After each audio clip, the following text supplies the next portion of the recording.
Welcome to మరో కురుక్షేత్రం. రెండేళ్లకొకసారి జరిగే మేడారం సమ్మక్క సారక్క జాతర కోసం శరవేగంగా ఏర్పాట్లు జరుగుతున్నాయి. ఈ నెల 21న ప్రారంభం కానున్న ఈ జాతర కోసం భక్తులు కూడా సిద్ధమవుతున్నారు.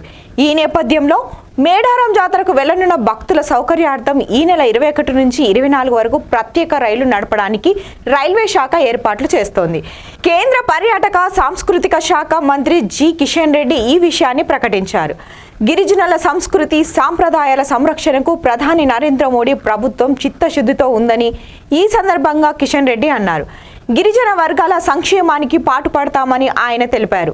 సమ్మక్క సారక్క జాతరకు ప్రత్యేక రైళ్లతో పాటు జాతర నిర్వహణకు కేంద్రం 3 కోట్ల రూపాయలు అందించనుందని వెల్లడించారు. ఈ ట్రైన్ సికింద్రాబాద్, హైదరాబాద్, సిర్పూర్, కాగజ్ నగర్, బెల్లంపల్లి, మంచిర్యాల, రామగుండం, పెద్దపల్లి మరియు జమ్మికుంట, భోంగిర్, జనగాం, గణపూర్, కామారెడ్డి, మనోహరాబాద్, మేడ్చల్, ఆలేరుతో పాటు పలు కీలక స్టేషన్లలో ఆగనున్నాయి.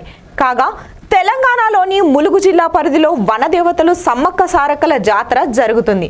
పెద్ద సంఖ్యలో తరలి రానున్న భక్తులకు ఈ ప్రత్యేక రైలు సర్వీసులు ఉపయోగపడుతున్నాయి. మరో కురుక్షేత్రంలో మరో లేటెస్ట్ న్యూస్తో మళ్ళీ మీ ముందుంటుంది మీ రజని.